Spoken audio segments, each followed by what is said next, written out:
Today's presentation is the Agile PMO from Process Police to Adaptive Governance, presented by Sanjeev Augustine. Today we'll go over how to scale Agile methods beyond individual projects and how PMOs can avoid being process police instead of truly supporting Scrum teams. Sanjeev will share principles and techniques for an Agile PMO and discuss how those concepts are being applied in the industry to scale Scrum through adaptive governance of programs and portfolios. Sanjeev Augustine is president of Lightspeed and is an industry-leading Agile and Lean expert. He is a co-founder and board member of the Agile Project Leadership Network. He's also the author of several publications, including the book Managing Agile Projects, and is the founder and moderator of the Yahoo Agile Project Management Discussion Group. As an in-the-trenches practitioner, he has personally managed Agile projects varying in size from 5 to over 100 people and coached numerous project teams. For more information about Sanjeev, you can also go to his website at sanjeevaugustine.com. And with that, I'll turn it over to you, Sanjeev. Thanks, Leanne, and welcome everybody to this webinar where we'll be talking about a really value-added role for the PMO, specifically how to set up an Agile PMO and move from a perception of the PMO as perhaps as process police to more what we call adaptive governance. The agenda for our talk today is I'll be introducing some notions about why we need an Agile PMO. There are some in the industry and some in the Agile community who believe that PMOs are no longer necessary or no longer adding value to our organization. And I'll be presenting some thoughts onto why I think they, if set up right, they can play an enormously and significantly value-added role. We'll be talking about some specifics about setting up the Agile PMO in terms of a philosophy and an organizational structure and what they need to shoot for. And then specifically, we'll be talking about scaling Agile methods like Scrum through what we call adaptive governance with 4 practices relating to project prioritization and selection, for tracking the portfolio, managing resources, and then sustaining Agile adoption beyond individual projects. So just a word about adaptive governance. If you are practicing Agile methods in any significant capacity, meaning that if you have at least 1 or 2 projects going for more than 6 months, you've more than likely encountered a few challenges, but you've also encountered some of the successes that Agile methods can bring.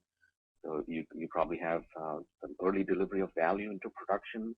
You have some satisfied product owners that you're working with. These are the business representatives of your projects. And more than likely, you have team members who are re-energized and revitalized by the innovation and collaboration and the satisfaction that working on an Agile team can bring.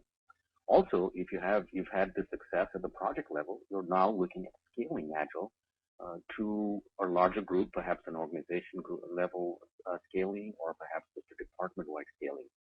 There are certain things that start to rain on that parade, if you will. Things that they might be organizational structures that impinge on any advancement of Agile beyond individual projects. And so we'll be talking about a role for the PMO to really help at the program and portfolio level. We'll have, as Leanne mentioned, about 10 or 15 minutes at the end for questions. And I'd welcome any questions at the end where we can answer anything that we might come up during the course of this talk. So why do we need an Agile PMO? If you look at the sidebar on the right-hand side of the screen, there's a little blurb from March 2009 from the Project Management Journal, which is a publication of the PMI, the Project Management Institute. And the blurb suggests that it's an excerpt from this article by Hurt and Thomas relating to PMOs. And it suggests that the role of the PMO, or the value-adding role of the PMO, is sort of being called into question. And Hurt and Thomas believe that it's somewhat ambiguous as to the tenuous nature of the provision of PMOs to the organization. I guess in straightforward English, it means that people are looking at the PMO and asking, are these folks really adding value? Now that's a little sad, because if you look at the typical course of how PMO is set up, we take our best and brightest project managers, people who've been excelling in delivering on projects, and we say, we need these folks to deal with sticky problems beyond individual projects, and we tend to congregate them in this organization called PMO. and to a certain extent, we hamper them and we almost isolate them from being able to deliver value. So what are some of the problems they face? If you look at some of the lists over here, I mean, I don't want to read the entire slide, but there's a lack of authority over the actual execution of PMO initiatives. There's perhaps a lack of executive support. Executive managers, executive VPs and presidents are probably more interested in getting reports and standard, status reports and progress tracking from the PMO, and then they are actually interested in getting the PMO involved in delivering value and helping teams. There's also seems to be an over-reliance on PPM, project portfolio management tools. Whenever we have a sticky problem, there's a tendency in our organizations to go out and buy the coolest or the latest or the heaviest tool available. And a lot of times when we bring in a PPM tool, we're not looking at the process first and really looking at what problems we need to solve. I'm a big believer in using tools when they apply, and I believe they can add value whether it's at the project level or the portfolio level. But before we go run out and buy a tool, we have to examine the problem and see what we want to achieve, and then look for a tool that actually supports it. Speaking of tools and techniques, there seems to be a misalignment between the tools and the techniques and reporting at the project level and at the larger organization level. So what do I mean by this? If you're producing some burn down charts, some velocity charts, some graphs like that at the project level, your teams are excited by that. Your scrum masters find them useful. The product owners can relate to them. But as you move up the chain, executives are probably more used to seeing some red, yellow, green kind of status reporting, some perhaps a balanced scorecard type of reporting, and there's not a clean alignment or a clean way to translate the tremendous value that Agile projects are delivering to the executives. We need to find a way where PMOs can help out with that. Also, if you refer back to the sidebar, there's a little statistic that says 53% of CIOs believe that their IT project prioritization is politically driven. Now, I, for one, think this number is pretty low. Most project prioritization is fraught with politics, and it seems like most organizations don't have a good way of putting in place a rigorous project prioritization discipline. So we'll talk very shortly about how PMOs will be able to help with that. The first thing we need to take a look at is how we go about setting up the Agile PMO. There are two visions for the PMO, and one of them comes from the PMI through the PIN box, and the other one comes via the APLN, the Agile Project Leadership Network, and is captured. Hey, Sanjeev. Yes. I'm so sorry to interrupt you, but could you speak a little louder or turn up the volume on your phone? We're having a couple people requesting that they are having a hard time hearing you. Okay, sure. Is that better? I will wait on getting some feedback and see if people can hear you a little better. That should be, just keep going, sorry. Okay, all right. So we're talking about two visions for the PMO. How can we blend the PMBOK, the PMI vision with something that's come out of the Agile community, the Declaration of Interdependence and the APLN? The PMBOK says, the third edition of the PMBOK guide says, the PMO is an organizational unit to centralize and coordinate the management of projects under its domain. And the APLN then has a slightly different vision that envisions that people, project leaders who are contributing value should be focusing on things like increasing return on investment, delivering reliable results, and so on until we improve effectiveness and reliability. And you can check the Declaration of Interdependence out at pmdoi.org. I see these two visions for the PMO as very complementary. We need an organizational unit to centralize and coordinate the management. We also need to avoid the heavy top-down command and control type of structure, and we can do that by drawing on the Declaration of Interdependence as our inspiration. Okay, so specifically, what are some of the things we can do? There's a structure that you see on your screen over here on slide number 7, and we've seen this work with some of the industry leaders who are adopting Agile at the enterprise and program portfolio level that we've been working with. and it's a structure that seems to work really well.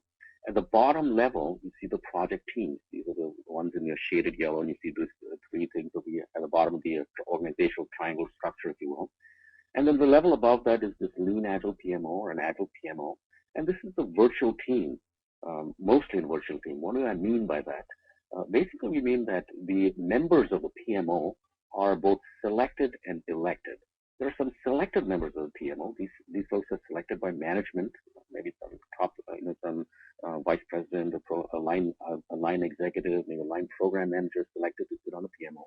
And then the other part of the team really comes from below, from the project teams themselves. Project teams get to elect members to sit on the PMO. And this ensures that we have an overlapping between these two levels of management. Now, the project teams might select a scrum master at some parts of the project. They might say, as they're getting closer to release, they might choose an architect or a technical lead, somebody who can represent the technical problems as you get closer to delivery. So that also implies that the membership of this partially virtual team is somewhat is temporary and transient. So it's not an ivory tower organization that sits outside the execution line, if you will, of the projects themselves, and it's not a completely a top-down, imposing organization. So we ensure that by having overlap between the two levels, and we also ensure that by making sure that there's transient membership and more folks are going back to their teams and contributing value to the team. The other part of it, as we move up the structure, there's an overlap between the PMO and the steering committee.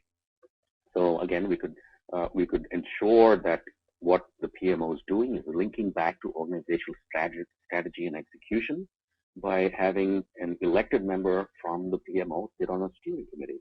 And likewise, in the opposite direction, we can make sure that there's a selected member from the steering committee who's sitting on the Lean Agile PMO.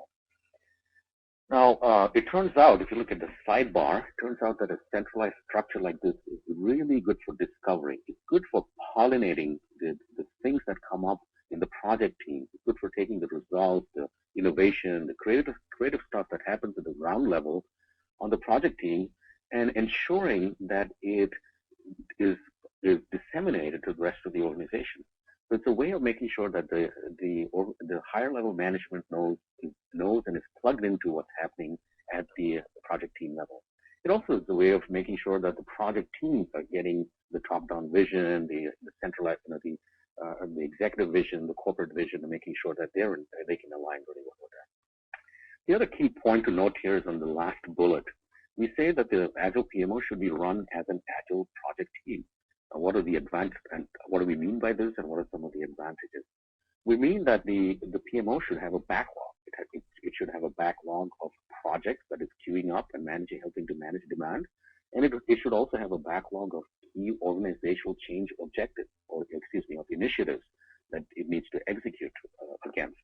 So if there are cross-project items, if there are program-level things, if there are portfolio management things, we put them in the backlog, and we get a PMO-level product owner, an executive, someone who can make decisions and stand in for management and is empowered to make decisions on behalf of management on the portfolio prioritization. The other thing we make sure is that the PMO is running in sprints and delivering in time boxes and gets to understand some of the modus operandi of how a Scrum or an Agile team runs. They get to do backlogs, they get to do stand-ups, perhaps not daily stand-ups, but maybe weekly stand-up meetings or a stand-up meeting every couple of days. But they get a taste of what it means to be an Agile team as well. We don't leave them out of the party for that.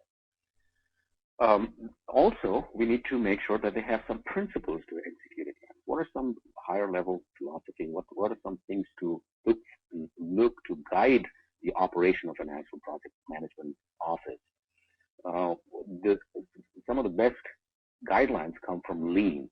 As you know, we look at Agile as a form of Lean software development, and some of the Lean principles really deliver a tremendous bang for the buck at the portfolio level.